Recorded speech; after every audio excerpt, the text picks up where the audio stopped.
Hello students, beta in this video we are going to study about phase relation between E and I for series LCR circuit। मतलब कि ਅਸੀਂ phase relation बनाना है between E and I जिस circuit ਦੇ ਵਿੱਚ L, C and R ਤਿੰਨੇ components ਲੱਗੇ ਹੋਣਗੇ ਸੀਰੀਜ਼ 'ਚ।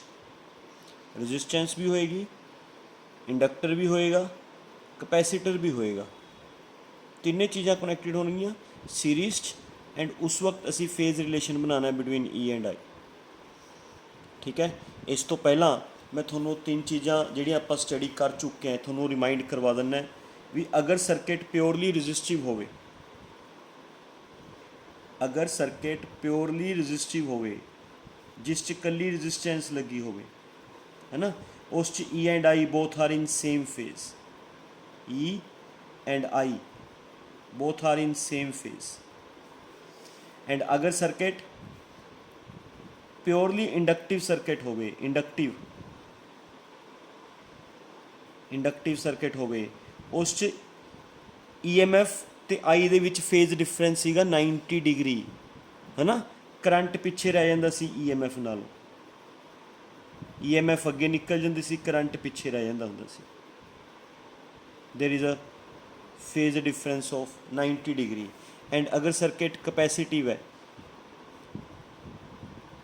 जिस च कैपेसीटर लग्या होया है ना, उस दे विच EMF अगे निकल जाती सी, करंट सॉरी EMF ते करंट दे विच फेज डिफरेंस 90 डिग्री ही सीगा, बट करंट अगे निकल जाता सी EMF नालों। इफ दिस इज़ EMF तो करंट 90 डिग्री अगे हुंदा सी, एट 90 डिग्री करंट अगे हुंदा सीगा। ये आप तीन टॉपिक्स पहला कर चुके हैं बेटा, इन्हां तीनों नूं यूज़ करांगे हुण, इन्हां नूं यूज़ करके आप वाला टॉपिक डिस्कस करांगे। क्लीयर बेटा, कोई कन्फ्यूजन? तो आप सर्किट च तीन चीज़ां लगा लैंदे, रजिस्टेंस भी, इंडक्टर भी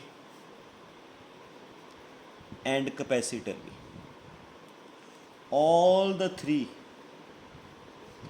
are connected in series with AC source having EMF E is equal to E node sin omega t। is the resistance R, is the inductance L but is the reactance XL, is the capacitance C, ਇਹਦਾ reactance XC। सानू XL का formula आंदा है, XL का formula सानू आंदा ना बेटा ओमेगा L। XC का फार्मूला भी सानू आंदा है 1/ωc। Okay, all the three are connected in series. आपां ने सर्किट च जो करंट होएगा, करंट ते EMF का रिलेशन बनाना बेटा, फेज़ रिलेशन बनाना है, phase relation between E and I when circuit contains LCR components, L भी लग्या होवे, C भी लग्या होवे, R भी लग्या होवे in series। ओके, अच्छा हुण तुहानूं पता है सीरीज़ च करंट सेम हुंदा, सीरीज़ च करंट सारियां चों सेम हुंदा है। तो बेटा इस चों भी आई करंट जाएगा, इस चों भी आई करंट जाएगा, इस चों भी आई करंट जाएगा, जिस करके ਇਹਦਾ पोटेंशियल डिफरेंस, रजिस्टेंस का पोटेंशियल डिफरेंस बने बेटा IR। ओहम्स ला के अकॉर्डिंग, ओहम्स ला होंदा ना V is equal to IR, current multiply by resistance. ये पोटेंशियल डिफरेंस बन गया अक्रॉस रजिस्टर। एवं इंडक्टर के अक्रॉस पोटेंशियल डिफरेंस कितना बनेगा बेटा, इंडक्टर के अक्रॉस पोटेंशियल डिफरेंस कितना बनेगा I into its resistance XL। I into XL is the potential difference of inductor. And then capacitor के अक्रॉस कितना पोटेंशियल डिफरेंस बनेगा, what is the potential difference across capacitor, कितना बनेगा बोलो I into its reactance XC। ठीक है, सो सानू resistance का पोटेंशियल डिफरेंस पता है बेटा I इंटू R, इंडक्टर का पोटेंशियल डिफरेंस पता है, I into X L, and capacitor का पोटेंशियल डिफरेंस पता है, आई इंटू एक्स सी। ठीक है। अच्छा हुण असी सानू पता है भी सीरीज़ कंबीनेशन है ना, ये सीरीज़ सर्किट है। सीरीज़ सर्किट च करंट सेम हुंदा है, तो आपां तिन्नां they cross current same direction च ले लो भी, बिकॉज सीरीज़ कंबीनेशन है। सीरीज़ कंबीनेशन च सानू पता है भी करंट सेम हुंदा है, तो तिन्नां चों असीं करंट दी सेंस सेम ले लांगे, करंट दी सेंस सेम ले लो। ठीक है। हुण आ पोटेंशियल आ वाली कंडीशनस अप्लाई करो, आ वाली आ उपर वाली कंडीशनस बेटा उरे अप्लाई करो। हुण जिहड़े रजिस्टेंस दे अक्रॉस पोटेंशियल डिफरेंस होएगा वो करंट दे फेज च होएगा। रजिस्टेंस दे अक्रॉस जो पोटेंशियल डिफरेंस होएगा वो करंट दे फेज च होएगा, सेम फेज च, इन सेम फेज होएगा। तो बेटा जो रजिस्टेंस का पोटेंशियल डिफरेंस है, पोटेंशियल डिफरेंस ऑफ रजिस्टेंस एक करंट दे सेम फेज च होएगा, सेम डायरैक्शन च बना। इंडक्टर दे क्रॉस जिहड़ा पोटेंशियल डिफरेंस है वो करंट नालों अगे है, कितना एंगल अगे, 90 डिग्री। करंट नालों 90 डिग्री एंगल अगे है पोटेंशियल डिफरेंस, तो बेटा इंडक्टर का जो पोटेंशियल डिफरेंस है एक करंट नालों 90 डिग्री अगे बना लो, करंट नालों 90 डिग्री अगे बना लिया बेटा, अगे। ठीक है। अच्छा जिहड़ा कैपेसिटर है बेटा, कैपेसिटर दे विच करंट अगे हुंदा है, पोटेंशियल डिफरेंस पिछे हुंदा है, करंट अगे हुंदा है, पोटेंशियल डिफरेंस पिछे हुंदा 90 डिग्री। तो बेटा जिहड़ा कैपेसिटर का पोटेंशियल डिफरेंस है, कैपेसिटर का पोटेंशियल डिफरेंस वो 90 डिग्री करंट नालों पिछे बना लो। समझ गए? फिर मैं थोनों ध्यान नाल समझो बेटा, ध्यान नाल समझो। इंपोर्टेंट 5 मार्क्स क्वेश्चन है ये, इंपोर्टेंट 5 मार्क्स। एंड पता नहीं बहुत सारे कंसैप्चुअल्स निकलते हैं इस चों, बहुत सारे कंसैप्चुअल्स आप डिस्कस करांगे वो सारे। ठीक है। Phase relation between E and I for series LCR circuit दे विच आपां ने सीरीज कंबीनेशन सीगा, सीरीज कंबीनेशन चो करंट सेम हुंदा है, तो करंट दी सेंस तिन्नां दी सेम रख ली। रजिस्टेंस का करंट, इंडक्टर का करंट एंड कैपेसिटर का करंट, तिन्ने करंट्स सेम सीगे, वो सेम डायरैक्शन च रख ले। उस तो बाद पोटेंशियल डिफरेंसिस बना ले। रजिस्टेंस दे विच potential difference and current both are in same phase बना ले। इंडक्टर दे विच EMF अगे हुंदी है, करंट पिछे हुंदा है, तो EMF नू करंट नालों अगे रखना है, पोटेंशियल डिफरेंस नू इंडक्टर दे पोटेंशियल डिफरेंस नू करंट नालों अगे रख लिया, कितना एंगल अगे रख लिया, 90 डिग्री। एंड कैपेसिटर दे विच पोटेंशियल डिफरेंस नू करंट नालों पिछे रखना है 90 डिग्री, तो इस करंट नालों 90 डिग्री पिछे रख लिया। So this is VR, this is VL, this is VC। Clear? And check करो VR, VL एंड VC ये सेम डायरैक्शन च नहीं है, सेम फेज च नहीं है। VR, if VR is along X axis then VL is along positive Y axis and VC is along negative Y axis। Okay, तो be careful. ठीक है, तुसी सुनो, लिसन, आपां ने नैट EMF ते VR, VL, VC का रिजल्ट रिलेशन बनाना बेटा। Net EMF E, VR, VL and VC का आपस च रिलेशन बनाना है। उस वास्ते असी फेजर डायग्राम ड्रॉ करते।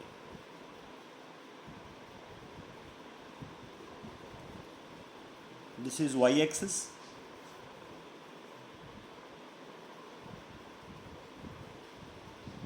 This is X axis. Along X axis current ले लो, करंट, क्योंकि तिन्ना का करंट सेम डायरैक्शन च है ना बेटा, तिन्ना का करंट सेम डायरैक्शन च है, अलॉन्ग X एक्सिस करंट ले लो।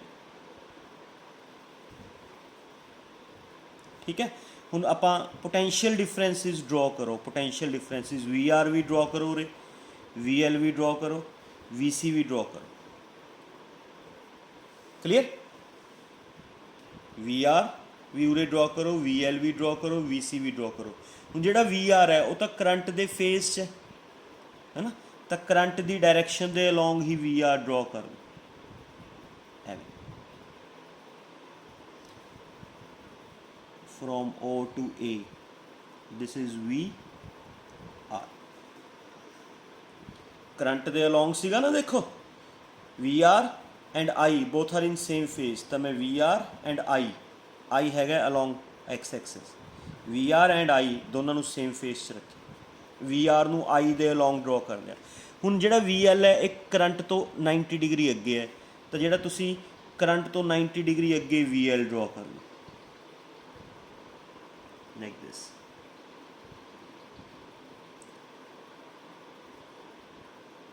This is VL OB तक, this is VR, this is VL,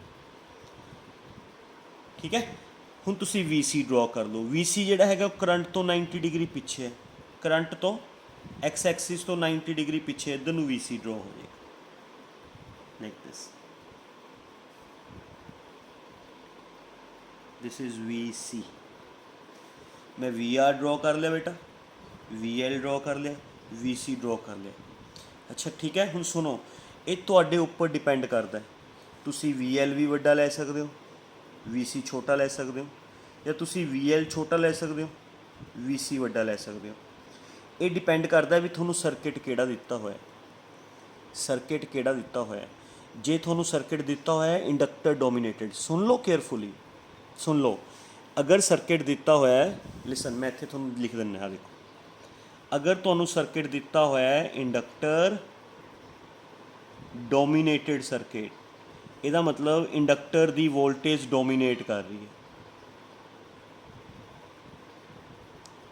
फिर तुसी VL वड्डा बना लियो, VC छोटा बना लियो, VL वड्डा VC छोटा।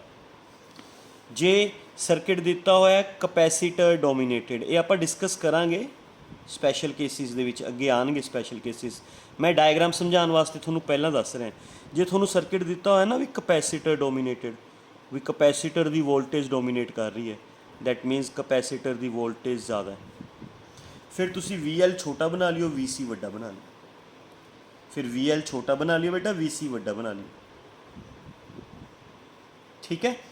ਜਦੋਂ VL एंड VC आपस 'ਚ इक्वल होन, फिर ਅਸੀਂ ਕਹਾਂਗੇ ਵੀ ਦੋਨਾਂ 'ਚੋਂ ਕੋਈ ਵੀ ਡੋਮੀਨੇਟ ਨਹੀਂ ਕਰ ਰਿਹਾ, ਫਿਰ ਰੈਜ਼ਿਸਟੈਂਸ ਡੋਮੀਨੇਟ ਕਰ ਰਹੀ ਹੈ, then circuit behaves like purely resistive circuit. ਇਹ ਆਪਾਂ ਸਪੈਸ਼ਲ ਕੇਸਿਸ 'ਚ ਡਿਸਕਸ ਕਰਾਂਗੇ बेटा, ज़्यादा टेंशन ਲੈਣ ਦੀ ਲੋੜ ਨਹੀਂ ਹਲੇ, मैं सिर्फ डायग्राम समझाਉਣ ਵਾਸਤੇ ਵੀ डायग्राम ਕਿਵੇਂ ਕਿਵੇਂ ਚੇਂਜ ਹੋ ਸਕਦੀ ਹੈ। ਜੇ ਸਰਕਿਟ ਪਿਓਰਲੀ ਰੈਜ਼ਿਸਟਿਵ ਹੋਵੇ, ਪਿਓਰਲੀ ਰੈਜ਼ਿਸਟਿਵ है ना, फिर समझ लो VL एंड VC बराबर हैं, फिर जिन्ना VL लोगे उन्ना ही VC ले लियो, VL भी एंड VC भी इक्वल ले लियो। जो VL एंड VC इक्वल होणगे तो वो आपस में कैंसल हो जाएंगे, क्योंकि ओपोजिट है ना, फिर सर्किट च कल्ला VR रह जाएगा। फिर वो जो सर्किट नूं असीं बोलते हुंदे भी it is a purely resistive circuit, भी सर्किट च तो तिन्ने कंपोनेंट्स लगे हुए हैं, सर्किट च तिन्ने कंपोनेंट्स लगे हुए हैं, बट उसका VL एंड VC इक्वल होने करके, क्योंकि दोनों ओपोजिट ने, ओपोजिट होने करके इक्वल एंड ओपोजिट होने करके कैंसल हो गए, सर्किट च कल्ला VR रह गया, that circuit is known as purely resistive circuit, ठीक है। हाँ बट अगर VL ज़्यादा है, VL अगर बेटा VL ज़्यादा है, फिर सर्किट नूं असीं बोलांगे इंडक्टर डोमीनेटेड। डायग्राम च भी असीं VL वड्डा बनावांगे, VC छोटा बनावांगे। अच्छा जे सर्किट च VC ज़्यादा है, VC फिर असीं बोलांगे भी सर्किट इज़ कैपेसीटर डोमीनेटेड, फिर असीं VL छोटा बनावांगे, VC वड्डा बनावांगे for drawing phasor diagram. Okay, तो बेटा मैं ये क्वेश्चन, मैं ये जिहड़ा क्वेश्चन सॉल्व कर रहा, मैं ये लैके सॉल्व कर रहा भी सर्किट इज़ इंडक्टर डोमीनेटेड, मतलब कि VL is greater than VC अपने वालों लैट किया। इस दे अकॉर्डिंग मैं फेजर डायग्राम ड्रॉ कर रहा, दिस इज फेजर डायग्राम जिस दे विच मैंने एक वी आर लिता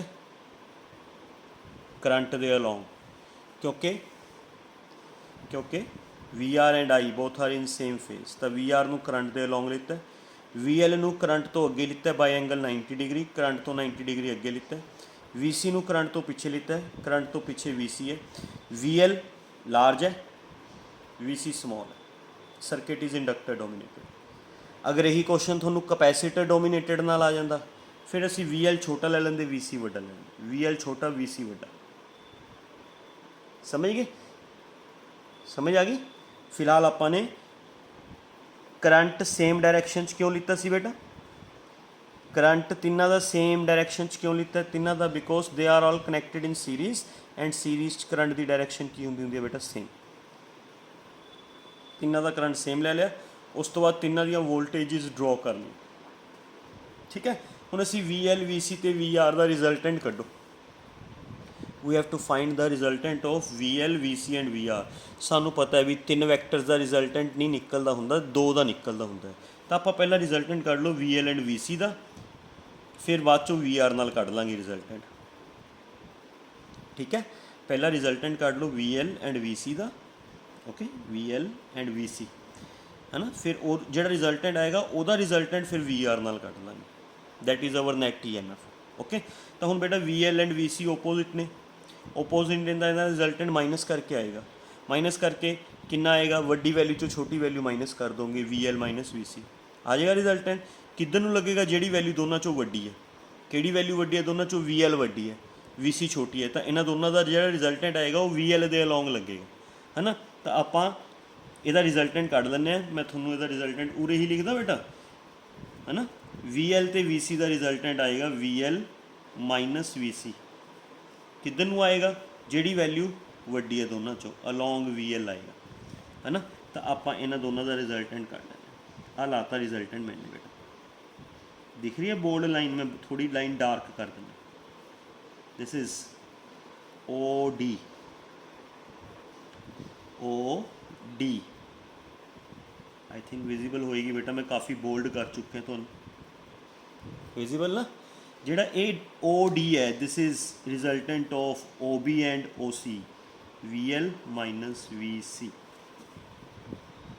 ठीक है, मैं इधर साफ साफ लिख भी देना, आ देखो, O D is resultant of O B and O C. So जिहड़ा ओ डी है it is equal to O B minus O C. क्यों? Because both are in opposite direction. तो ओ डी, ओ बी अपने को है V L, ओ सी अपने को है वी सी, ये अपने को आ गया ओ डी। किधर नूं लगेगा? अलोंग जिहड़ी वैल्यू वड्डी है। किहड़ी वैल्यू वड्डी सी? वी एल वड्डी सी, वी एल दे अलोंग लगाता बेटा। एग्रीड? ये रिजल्टेंट लग गया। हुण तुसीं वी सी ते कंसनट्रेट करना बंद कर दो, वी एल ते कंसनट्रेट करना बंद कर दो, क्योंकि तुसीं इन्हां दोनों की जगह इन्हां दा की लगा चुके हो? Resultant O D. हुण अपने कोल सिर्फ आ 2 वैक्टर्स रह गए, एक वी एल माइनस वी सी रह गया जिन्हों ओ डी बोल रहे हो, एक रह गया वी आर जिन्हों ओ ए बोल रहे हो। इन्हां दोनों का रिजल्टेंट कढ़ लो, इन्हां दोनों का रिजल्टेंट कढ़ लो by using parallelogram. Parallelogram draw होगी, ठीक है। Diagonal is act as a resultant, this is the net E M F. ठीक है, इनू कोई नेम दे लो, कोई भी नेम दे लो, एम दे लो, ठीक है। This diagonal is act as a resultant of these 2 terms. ठीक है, एक आपां ने ई फाइंड आउट करना है, एक आपां ने फाई फाइंड आउट करना है। So E and I, phi is the phase difference between E and I. Phi is the phase difference between E and I। ਆਪਾਂ ने फाई फाइंड आउट करना है, ई फाइंड आउट करना, होर भी बहुत सारिया टर्म्स फाइंड आउट करनिया ने। मेरे नाल बने रहो, अपनी माइंड कंसनट्रेशन 100% वीडियो ते रखो बेटा, माइंड इधर उधर डिस्टर्ब नहीं करना। एक बार ये टॉपिक समझ आ गया तो थोड़ा एवं लगेगा भी इस तो सौखा टॉपिक ही नहीं है कोई, इन्ना ईजी टॉपिक है, कोई गलती नहीं करनी। मैं थोड़ा साफ कह रहा ਕਰੰਟਸ ਸੇਮ ਡਾਇਰੈਕਸ਼ਨ 'ਚ ਰੱਖਣੇ ਨੇ because they are connected in series 'ਚ ਕਰੰਟ ਸੇਮ ਹੁੰਦਾ। ਉਸ ਤੋਂ ਬਾਅਦ ਵੋਲਟੇਜਿਸ ਡਰੋ ਕਰ ਲਓ। ਵੀ ਆਰ ਡਰੋ ਹੋਏਗਾ ਅਲੋਂਗ ਆਈ, ਵੀ ਐਲ ਡਰੋ ਹੋਏਗਾ ਆਈ ਤੋਂ ਅੱਗੇ, ਵੀ ਸੀ ਡਰੋ ਹੋਏਗਾ ਆਈ ਤੋਂ ਪਿੱਛੇ, ਹੈ ਨਾ। ਵੀ ਐਲ ਵੱਡਾ ਲੈਣਾ ਕਿ ਵੀ ਸੀ ਵੱਡਾ ਲੈਣਾ, ਉਹ ਤੁਹਾਨੂੰ ਸਰਕਿਟ ਤੋਂ ਪਤਾ ਚੱਲੇਗਾ ਵੀ ਸਰਕਿਟ ਇੰਡਕਟਰ ਡੋਮੀਨੇਟਡ ਹੈ ਜਾਂ ਕਪੈਸਿਟਰ ਡੋਮੀਨੇਟਡ ਹੈ। If circuit is inductor dominated ਤਾਂ ਵੀ ਐਲ ਵੱਡਾ ਲੈ ਲਓ, ਵੀ ਸੀ ਛੋਟਾ ਲੈ ਲਓ। If circuit is capacitor dominated ਤਾਂ ਵੀ ਐਲ ਛੋਟਾ ਲੈ ਲਓ, ਵੀ ਸੀ ਵੱਡਾ ਲੈ ਲਓ। ਫਿਰ ਇਹ ਡਾਇਗਰਾਮ ਉੱਪਰ ਦੀ ਜਗ੍ਹਾ ਨੀਚੇ ਬਣ ਜੇ, ਹੈ ਨਾ। ਪਹਿਲਾਂ V L and V C ਦਾ ਰਿਜ਼ਲਟੈਂਟ ਕੱਢ ਲਓ, ਵੀ ਐਲ ਦਾ ਰਿਜ਼ਲਟੈਂਟ ਅਤੇ V L and V C ਦਾ ਰਿਜ਼ਲਟੈਂਟ ਕੱਢ ਲਿਆ ਓ ਡੀ। ਫਿਰ ਇਹਨਾਂ ਦੋਨਾਂ ਦਾ ਓ ਡੀ ਅਤੇ ਓ ਏ ਦਾ ਰਿਜ਼ਲਟੈਂਟ ਕੱਢ ਲਿਆ, ਪੈਰਲੋਗ੍ਰਾਮ ਲਾਓ ਲਗਾ ਕੇ। ਹੁਣ ਪੈਰਲੋਗ੍ਰਾਮ ਦੀ ਆਪੋਜ਼ਿਟ ਸਾਈਡਸ ਇਕੁਅਲ ਹੁੰਦੀਆਂ ਨੇ। ਆਹ ਵਾਲੀ ਸਾਈਡ ਵੀ ਐਲ ਮਾਈਨਸ ਵੀ ਸੀ ਹੈ ਤਾਂ ਆਹ ਵਾਲੀ ਸਾਈਡ ਵੀ ਹੋਏਗੀ ਵੀ ਐਲ ਮਾਈਨਸ ਵੀ ਸੀ, ਹੈ ਨਾ। ਇਹ ਬਣ ਗਈ right angle triangle. Right angle triangle 'ਤੇ ਪਾਈਥਾਗੋਰਸ ਥਿਊਰਮ ਲਗਾ ਕੇ, ਹੈ ਨਾ, from triangle OAM use Pythagoras theorem। Pythagoras theorem use ਕਰੋ, ਠੀਕ ਹੈ ਬੇਟਾ। ਪਾਈਥਾਗੋਰਸ ਥਿਊਰਮ ਦੇ ਅਕੋਰਡਿੰਗ ਜਿਹੜਾ OM ਹੈ, OM it is equal to OA ਦਾ ਸਕੇਅਰ ਪਲਸ AM ਦਾ ਸਕੇਅਰ रूट। OM अपने को हैगा नेट E, OA अपने को हैगा VR, AM अपने को हैगा VL माइनस VC। ये पहला फार्मूला बन गया नेट EMF का। This is the relation between net EMF E and तिना दे वोल्टेजिस का VR VL एंड VC ਤੇ ਨੈਟ EMF E ਦਾ ਰਿਲੇਸ਼ਨ ਹੈ ਬੇਟਾ। ਕਲੀਅਰ? ਸਮਝ ਆਈ? ਸਮਝ ਆਈ? ਨੈਟ EMF E ਤੇ ਤਿੰਨਾਂ ਦੀ ਵੋਲਟੇਜ ਦਾ ਰਿਲੇਸ਼ਨ ਹੈ ਬੇਟਾ, ਠੀਕ ਹੈ। ਇੱਕ ਇੰਪੋਰਟੈਂਟ ਚੀਜ਼ ਸਮਝਾਉਣਾ ਇੱਥੋਂ, ਧਿਆਨ ਨਾਲ ਸਮਝੋ, ਧਿਆਨ ਨਾਲ, ਬਿਲਕੁਲ ਕੇਅਰਫੁਲੀ, ਕੋਈ ਮਿਸਟੇਕ ਨਹੀਂ ਕਰਨੀ। ਇੱਕ ਇੰਪੋਰਟੈਂਟ ਚੀਜ਼ ਹੈ, ਤੁਸੀਂ ਨਾ यूनिट फस्ट च अपने को एवें रजिस्टेंसिस लगियां होंदियां सी, ध्यान नाल समझो बेटा। R1 R2 R3 सोर्स लग्या हुंदा सी DC सोर्स, है ना। आपां ये लिख दिंदे सी भी एदी वोल्टेज, एदी वोल्टेज, एदी वोल्टेज, तिन्नां दा सम टोटल वोल्टेज। न्यूमेरिकल्स च भी किया आपां ने, आर्टिकल्स च भी किया भी एदी वोल्टेज प्लस एदी वोल्टेज प्लस एदी voltage is equal to total voltage. जे सानू चारां चों कोई तीन पता होंदियां सी तां आपां चौथी फाइंड आउट कर सकते हैं रिलेशन लगा के। बट ये सोर्स किहड़ा DC सोर्स है बेटा, दिस इज DC करंट। किहड़ा DC करंट। हुण जिहड़ा सोर्स है वो एक तां बेटा लगी हुई है रजिस्टेंस, एक लग्या होया इंडक्टर, एक लग्या होया कैपेसिटर, है ना। नाल की लग्या होया नीचे AC सोर्स जिहड़ा आपां क्वेश्चन कर रहे हैं, है ना। हुण मान लो इहदी वोल्टेज V है, इहदी V1 है, इहदी V2 है, इहदी V3 है। तो हुण तुसीं अगर एवें लिखोगे ना V1 plus V2 plus V3 is equal to V, एवें लिखोगे अगर तो गलत है, रॉन्ग। AC सोर्स है, ये रॉन्ग है। हुण बेटा V1 V2 V3 च जिहड़ा रिलेशन है वो आ लगेगा। एवें क्यों होया तुसीं पुछोगे भी सर एवें क्यों होया, भी इत्थे तां तुसीं लगाता V1 plus V2 plus V3 is equal to V, पूरे क्यों नहीं लगाया V1 V2 V3 is equal to V। Simple या साफ कंसैप्ट है। ये DC सोर्स सीगा, DC वोल्टेज हुंदी सी, all the voltages are in same phase, all the voltages are in same phase, इस करके उन्होंने ऐड करके टोटल वोल्टेज आ जाती सी। इस बेटा सारिया वोल्टेजिज सेम फेज च नहीं हैगियां, चैक करो। VR अलॉन्ग एक्स एक्सिस है, VL along positive Y axis है, VC along negative Y axis है, they are in different phase, different phase है। इस करके तुसीं ਇਹ ਨਹੀਂ ਲਿਖ ਸਕਦੇ ਵੀ ਆ ਕਿਤੇ ਆ ਲਿਖ ਲਓ। ਦੇਖਿਓ ਮੈਂ ਲਿਖ ਰਿਹਾ ਵੀ V R plus V L plus V C is equal to net E. ਇਹ ਗਲਤ ਹੈ।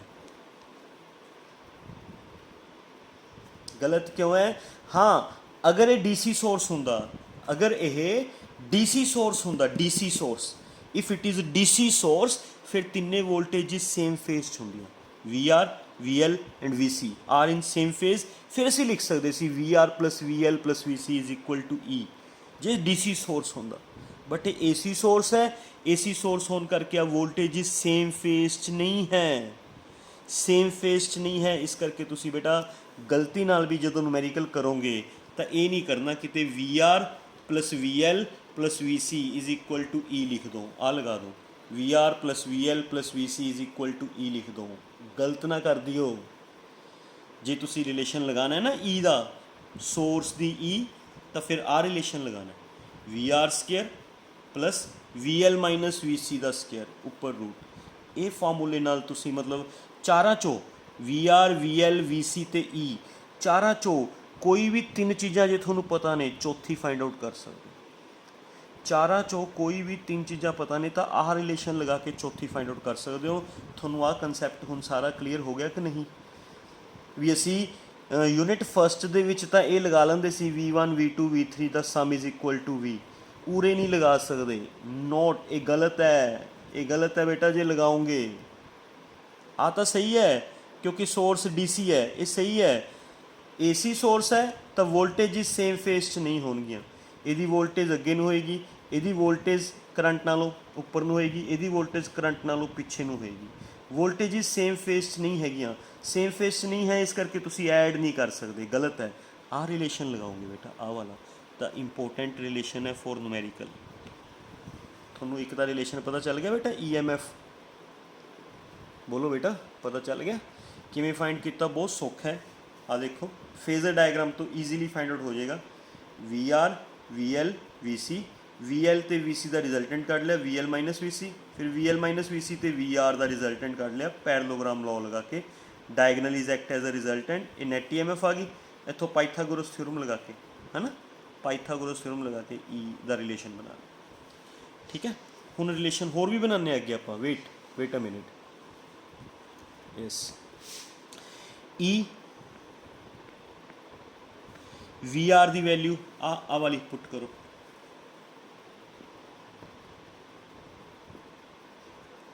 ਵੀ ਆਰ ਦੀ value I R, M square direct ਦੋਨਾਂ 'ਤੇ ਪਾ ਦੇਣਾ, ਪਲੱਸ ਵੀ ਐਲ ਦੀ value I X L, V C ਦੀ value I X C.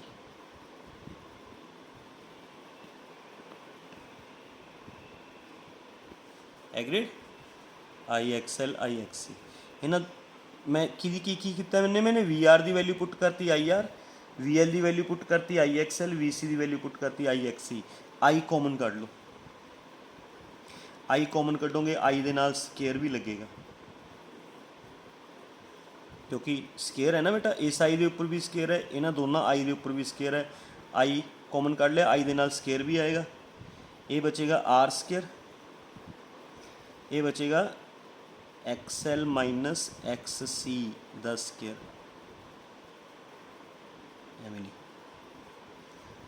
Are square plus X L minus X C the square.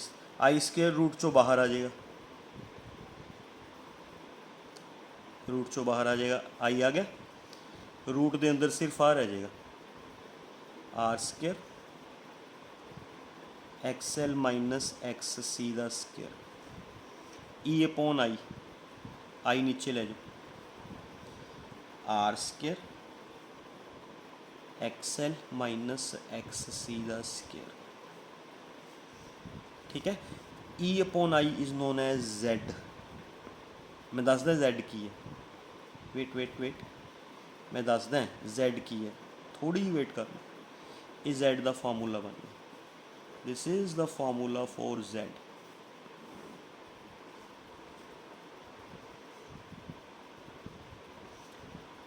सुनो, व्हाट इज जेड? बेटा जिमें Ohm's law के according V/I is equal to R होंगे ना, उवें E/I is equal to Z. What is R? Opposition.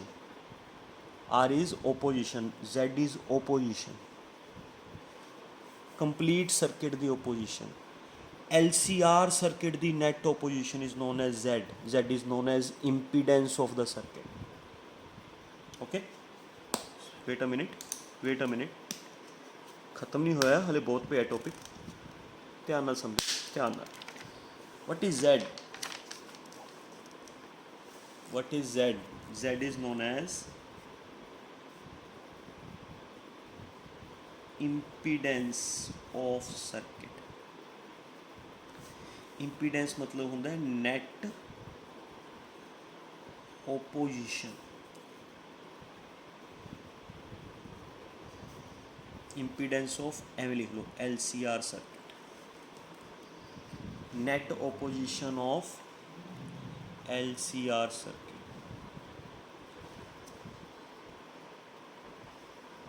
ठीक है बेटा, जिमें रजिस्टर दी ओपोजिशन नूं असीं रजिस्टेंस कहने, इंडक्टर दी ओपोजिशन नूं इंडक्टिव रिएक्टेंस कहने XL. कैपेसिटर आ देखो, रजिस्टर दी ओपोजिशन नूं रजिस्टेंस कहने, इंडक्टर दी ओपोजिशन नूं इंडक्टिव रिएक्टेंस कहने XL. कैपेसिटर दी ओपोजिशन नूं कैपेसिटिव रिएक्टेंस कहने XC. पता है ना बेटा थोनू, उवें पूरे LCR सर्किट दी ओपोजिशन नूं LCR सर्किट दी नैट ओपोजिशन नूं इंपीडेंस कहते हैं Z. जिमें ओहम्स ला के according V/I is equal to R होंदा है. What is V voltage, what is I current, what is E voltage, what is I current, है ना. तो EMF upon current is known as impedance. तो हुण अगर तुसी पूरे सर्किट की नैट ओपोजिशन कढ़नी है, पूरे सर्किट की नैट ओपोजिशन कढ़नी है, तो एवें नहीं करना भी एदी ओपोजिशन प्लस एदी ओपोजिशन प्लस एदी ओपोजिशन ऐड करके नैट ओपोजिशन आ जाएगी. गलत है. किते तुसी लिख दो R plus XL plus XC is equal to Z. गलत है. आ फार्मूला है Z फाइंड करन दा. R² plus XL minus XC दा स्केयर दा root. With this formula you can find Z. मैं एक तो देखो E का फार्मूला आप ड्राइव कर चुके, VR²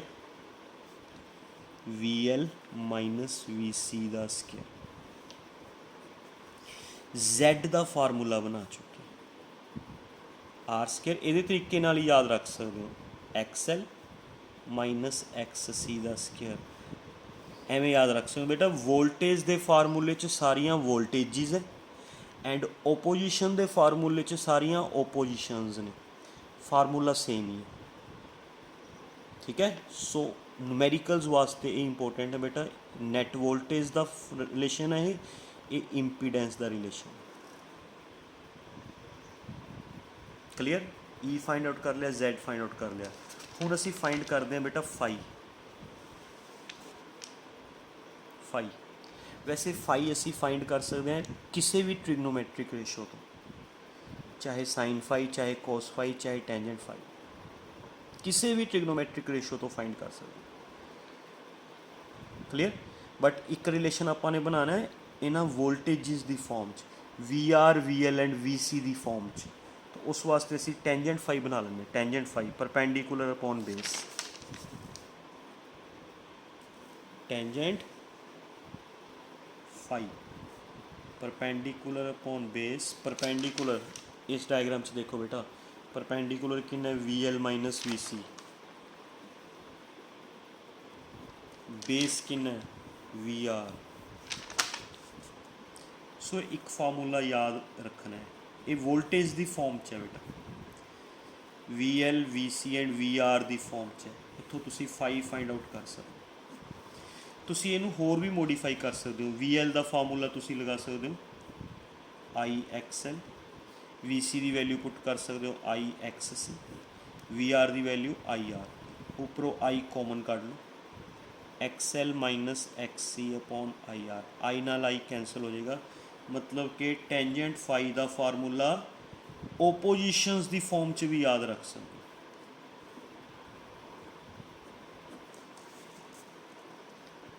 है ना।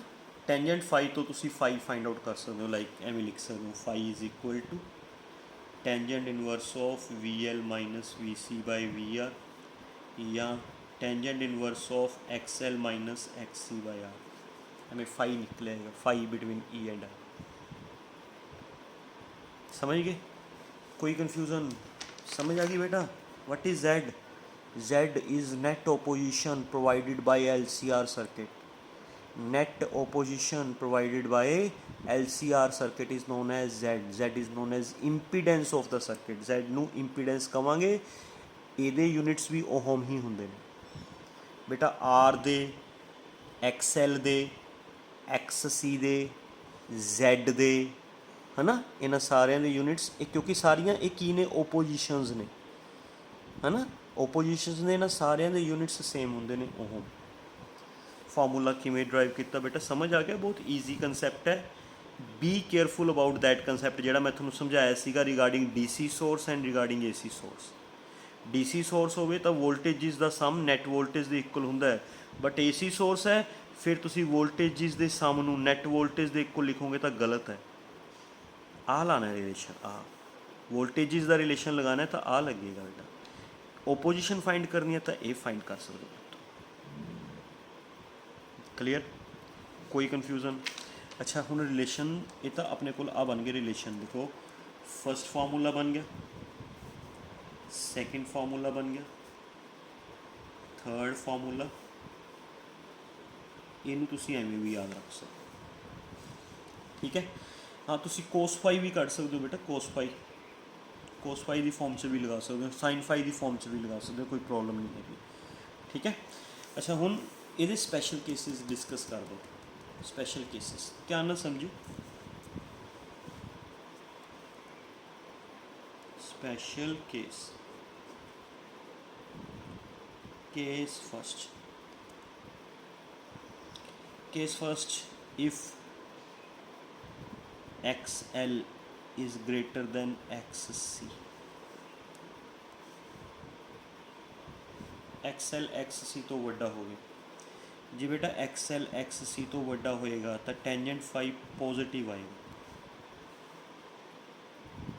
क्योंकि प्लस वाली टर्म वड्डी है, माइनस वाली टर्म छोटी है, तो रिजल्ट पॉजिटिव आएगा। रिजल्ट पॉजिटिव आएगा दैट मीनस जोड़ा फाई है ये पॉजिटिव बनेगा। फाई पॉजिटिव मतलब पॉजिटिव एंगल एंटी क्लॉकवाइज होगा। एंटी क्लॉकवाइज जो एंगल बनता होंगे दैट एंगल इज़ पॉजिटिव। पता है ना बेटा? तो यदा मतलब जी EMF है वो करंट नालों एंटी क्लॉकवाइज जाएगी। ध्यान नाल देखो बेटा, देखो ध्यान नाल भी अगर दिस इज़ करंट तो EMF एंटी क्लॉकवाइज एवें मतलब कि EMF लीड करेगी, फाई पॉजिटिव आएगा, positive anti clockwise.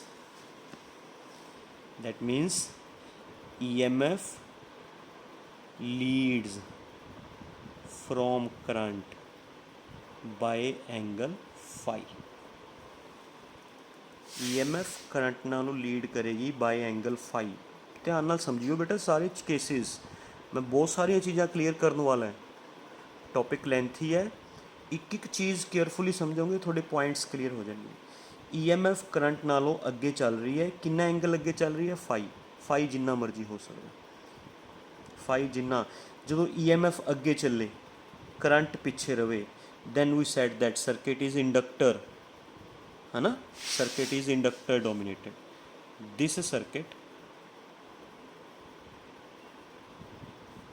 Is known as inductor dominated.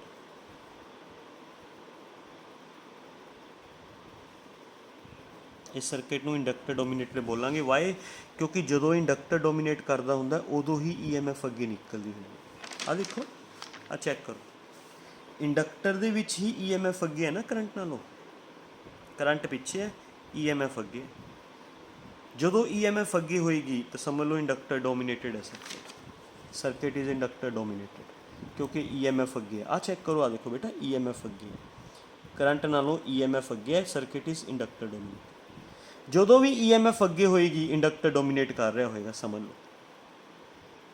ਜਦੋਂ EMF ਪਿੱਛੇ ਹੋਏਗੀ ਫਿਰ ਕਪੈਸੀਟਰ ਡੋਮੀਨੇਟ ਕਰੇਗਾ, ਕਿਉਂਕਿ ਕਪੈਸੀਟਰ ਦੇ ਵਿੱਚ EMF ਕਰੰਟ ਤੋਂ ਪਿੱਛੇ ਰਹਿੰਦੀ ਹੁੰਦੀ ਹੈ। ਇੰਡਕਟਰ ਦੇ ਵਿੱਚ EMF ਕਰੰਟ ਤੋਂ ਅੱਗੇ ਜਾਂਦੀ ਹੁੰਦੀ ਹੈ, ਕਪੈਸੀਟਰ 'ਚ EMF ਕਰੰਟ ਤੋਂ ਪਿੱਛੇ ਰਹਿੰਦੀ ਹੁੰਦੀ ਹੈ। ਅਤੇ ਜਦੋਂ ਵੀ EMF ਕਰੰਟ ਤੋਂ ਅੱਗੇ ਨਿਕਲੇਗੀ, EMF ਲੀਡ ਕਰੇਗੀ, ਲੀਡ, ਸਮਝ ਲਓ ਇੰਡਕਟਰ ਡੋਮੀਨੇਟਡ।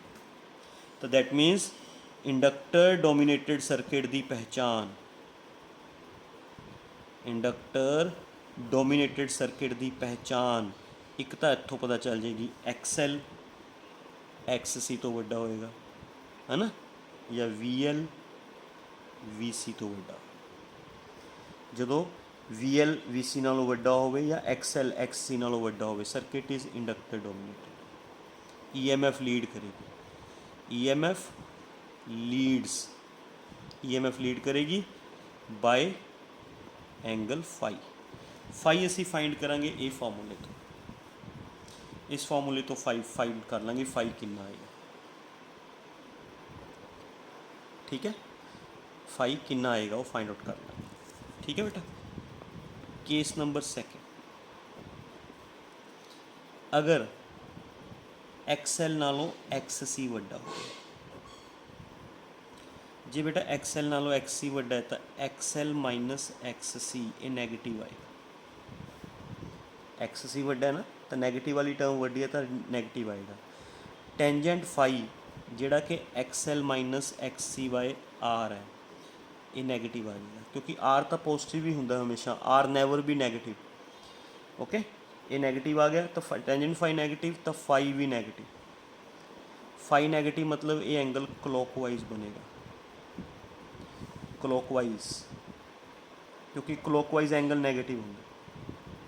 मतलब कि if this is current, current हमेशा एक्स एक्सिस के अलोंग रखना है, वोल्टेज में वेरी करवाना है करंट, तो एक क्लॉकवाइज बनेगा एंगल, मतलब क्लॉकवाइज एक्स एक्सिस तो क्लॉकवाइज जाऊँगा, आ रहेगी EMF। ठीक है, फाई एंगल नैगेटिव। बेटा एंटी क्लॉकवाइज एंगल पॉजिटिव होंगे ने, क्लॉकवाइज एंगल नैगेटिव होंगे, समझ गए। तो यदा मतलब इत्थे जिहड़ी EMF है करंट नालों पिछे रह गई, है ना। EMF lags behind from current by angle phi. EMF current नालों पिछे रह गई, लैग कर गई, कितना एंगल पिछे रह गई, फाई। फाई कित्थों फाइंड करोगे, आ फार्मूले तो, आ फार्मूले तो फाई फाइंड करोगे कितना आएगा। ठीक है, समझ गए। सो EMF पीछे रहेगी, that means this circuit is known as, this circuit is known as capacitor dominated circuit, क्योंकि कैपेसिटर दे विच ही EMF पीछे, जदों भी EMF अगे निकले तो समझ लो इंडक्टर डोमिनेटेड, जदों EMF पीछे रह जाए तो समझ लो कैपेसिटर डोमिनेटेड। तो फॉर कैपेसिटर डोमिनेटेड सर्किट दो कंडीशंस बन गई, एक XC ज़्यादा होएगा XL नालों, VC ज़्यादा होएगा VL। C वाली टर्म ज़्यादा है तो कैपेसिटर डोमिनेटेड, L वाली टर्म ज़्यादा है, L वाली टर्म तो इंडक्टर डोमिनेटेड। फिर सर्किट में इंडक्टर डोमिनेटेड बोलना है। इंडक्टर डोमिनेटेड EMF अगे निकलेगी, कैपेसिटर डोमिनेटेड EMF पीछे रहेगी। ठीक है, केयरफुली समझो बेटा, केयरफुली। मैं बहुत सारी चीज़ें दसूँगा थोनू हले, वेट अ मिनट, केयरफुली समझो। ठीक है, केस थर्ड,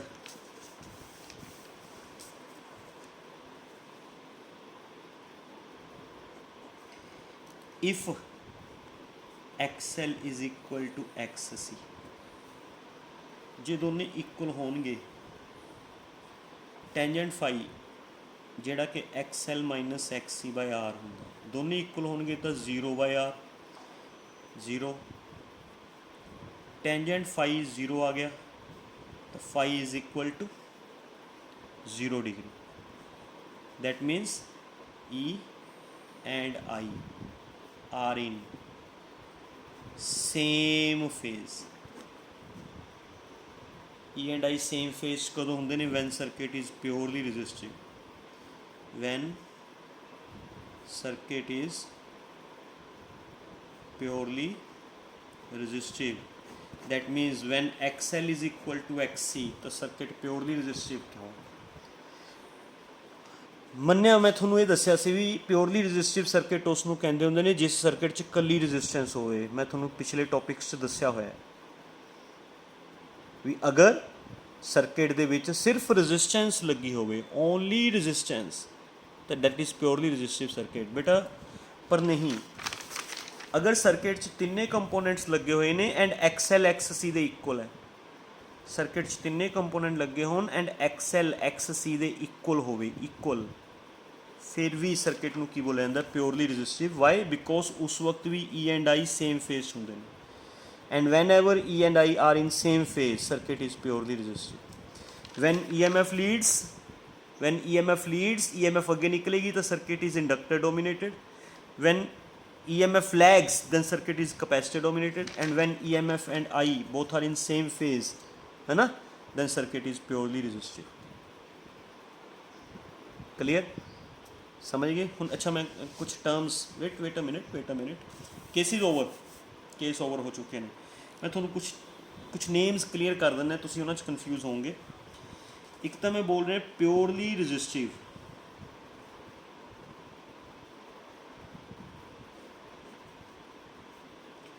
दूसरा मैं बोल रहे हैं प्योरली इंडक्टिव, तीसरा मैं बोल रहे हैं प्योरली कैपेसिटिव, चौथा मैं बोल रहे हैं इंडक्टर डोमिनेटेड, पंजवा मैं बोल रहे हैं capacitor dominated. If circuit is purely resistive then E and I are in same phase, E and I are in same phase, phase difference 0, E and I are in same phase। when circuit is purely inductive EMF lead करेगी, EMF leads from I, कितना angle lead करेगी? 90 degree, पक्का sure है, sure 90 degree purely inductive. Purely inductive circuit ਤੁਹਾਨੂੰ ਪਤਾ ਹੈ ਜਦੋਂ circuit 'ਚ ਸਿਰਫ ਇੰਡਕਟਰ ਲੱਗੀ ਹੋਵੇ, ਕੱਲੀ ਇੰਡਕਟਰ। प्योरली कैपेसिटिव सर्किट 'ਚ EMF लैग करेगी, लैग फ्रॉम I,